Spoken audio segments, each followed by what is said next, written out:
Support for this podcast comes from the Central Valley Journalism Collaborative, connecting communities with the resources, infrastructure, and networks to ensure a vibrant local free press.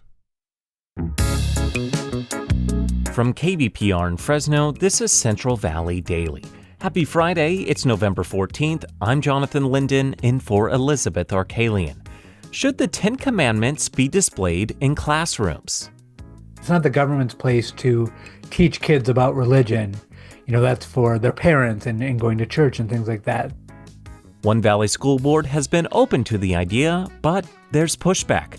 We have a conversation with a group opposing the move, but first, these news headlines. The Federal Department of Justice is joining a lawsuit by California's GOP against California's new voter maps.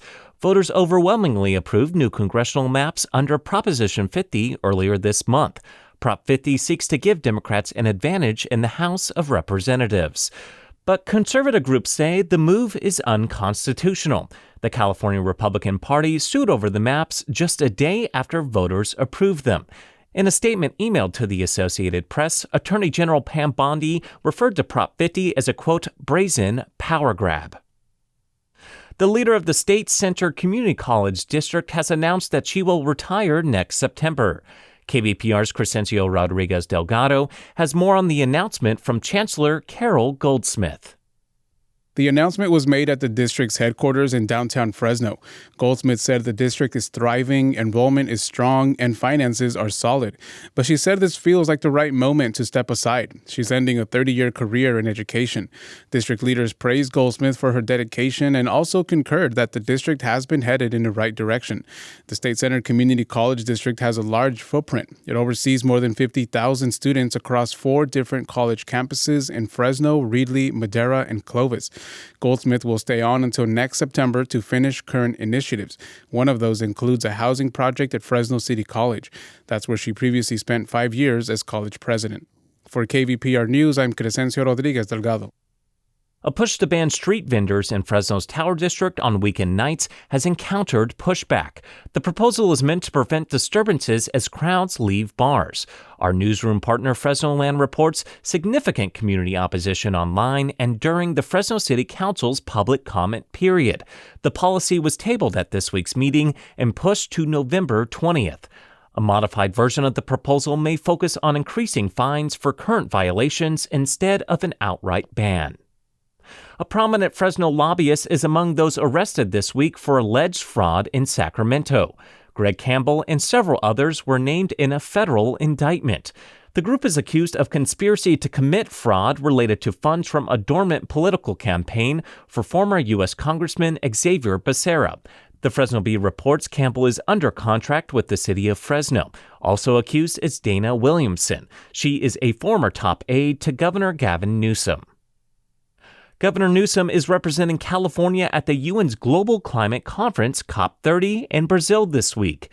He's the highest-ranking elected official from the U.S. in attendance, after the Trump administration declined to send a representative. Newsom entered California into multiple non-binding agreements with countries in attendance and touted the state's dedication to reducing carbon emissions. He also said the Democratic Party has struggled to connect with people on climate change and renewable energy as affordability issues.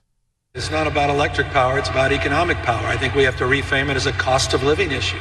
California's energy prices for consumers, including gasoline, are among the highest in the nation. Starting this week, there's a brand new entertainment center in the Valley.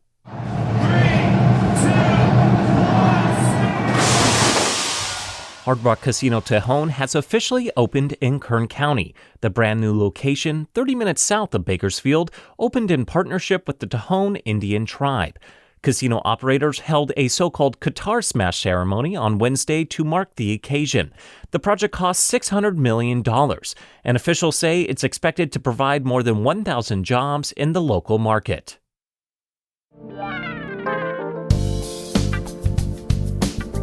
Support for Central Valley Daily comes from Fresno Mazda, part of the Prieto Automotive family, leading the industry in the IIHS 2025 Top Safety Pick Awards, helping move Mazda closer to the goal of eliminating traffic fatalities.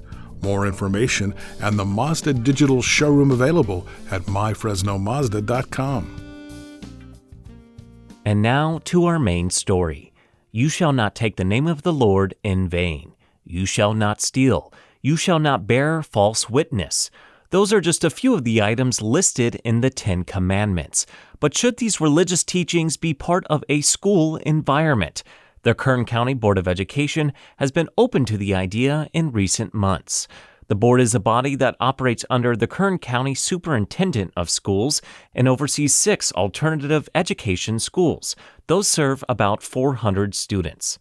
On Thursday night, the Board of Education was set to hear a proposal that would have placed the 10 Commandments at its 6 school campuses. But at the last minute, the board pulled the item off the agenda. Several community members were there to speak about it.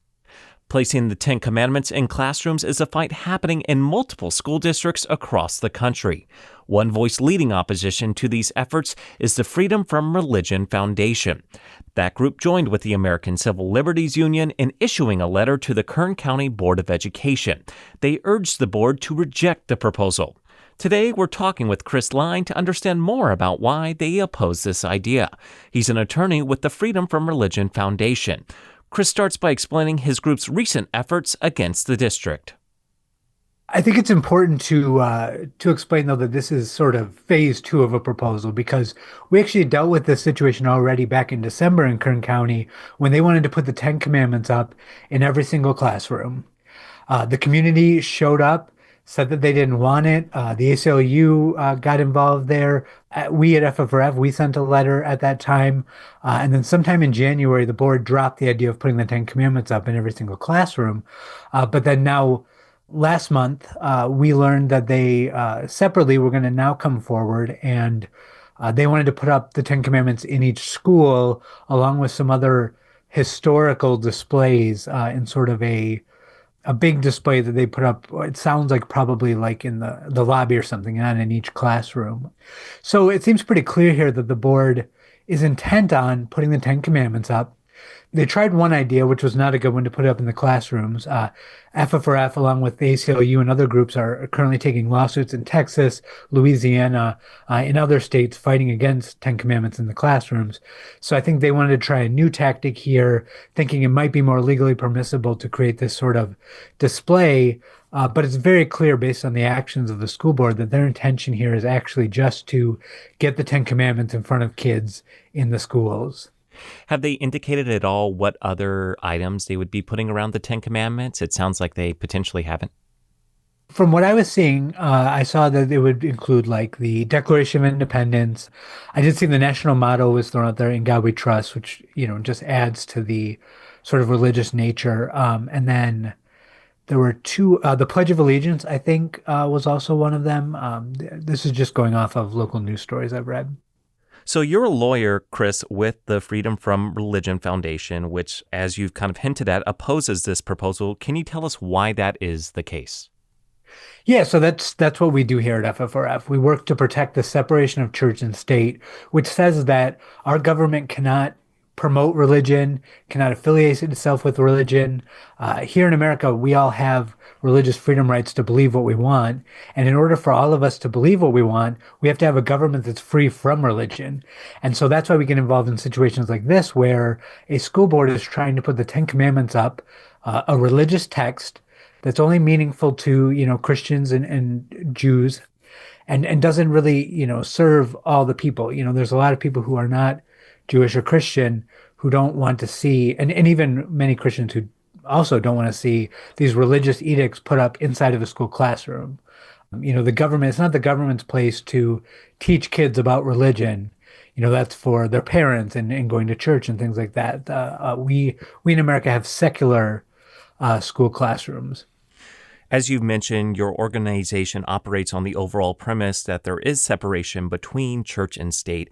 However, many prominent conservatives, including Republican Mike Johnson, the Speaker of the U.S. House of Representatives, will argue against your argument. In fact, in a recent post on X, formerly Twitter, Johnson claimed that the words separation between church and state don't appear in the Constitution, and that, quote, the founders wanted to protect the church from an encroaching state, not the other way around. How does your organization respond to that argument? Yeah, that's correct. The actual words separation of church and state are not in the Constitution. But it doesn't, you don't have to be a huge scholar to read the writings of Thomas Jefferson, James Madison. At the time that they were developing the Constitution, they did a lot of writing and clearly laid out what their thoughts were as they were putting it together. And it's abundantly clear from those writings that they intended a strict separation between church and state. The separation of church and state phrase comes from a letter Thomas Jefferson wrote to the Danbury Baptists, letting them, kind of laying out what the Establishment Clause meant. And the Establishment Clause, not on its own, but in conjunction with the Free Exercise Clause.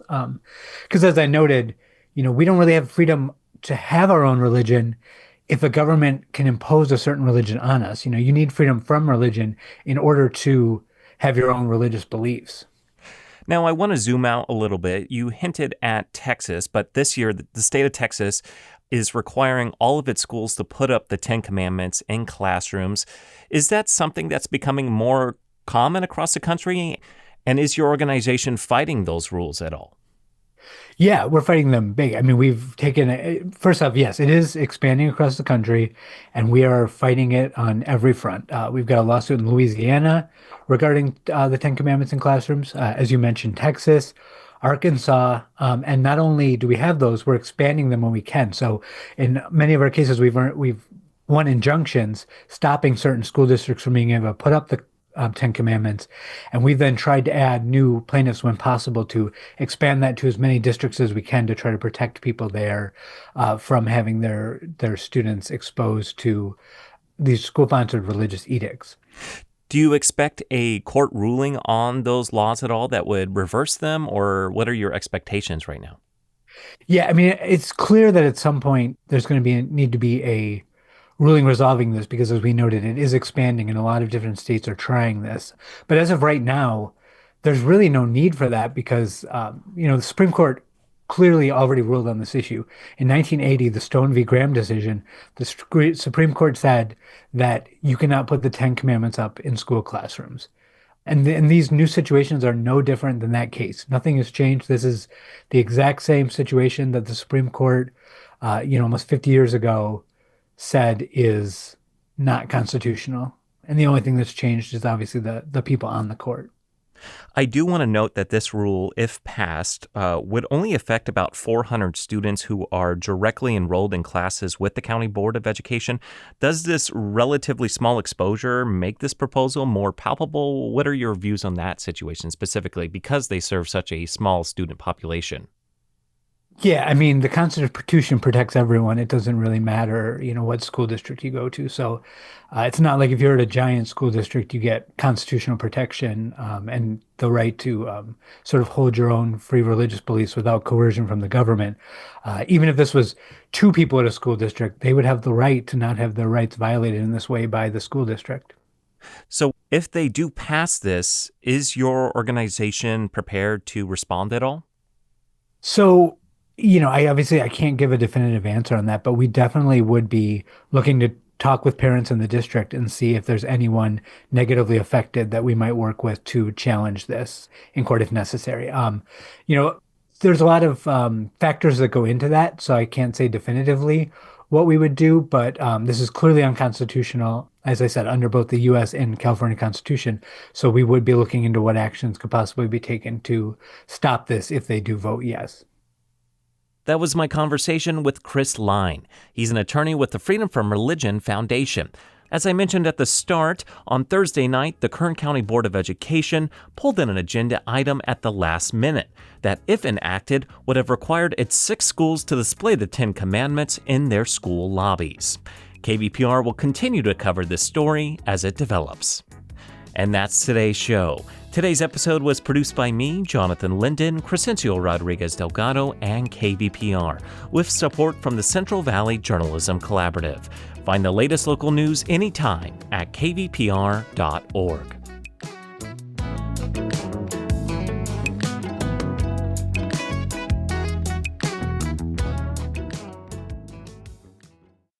Sources and methods, the crown jewels of the intelligence community. Shorthand for how do we know what's real? Who told us? If you have those answers, you're on the inside, and NPR wants to bring you there. From the Pentagon to the State Department to spy agencies, listen to understand what's really happening and what it means for you. Sources and Methods, the new national security podcast from NPR.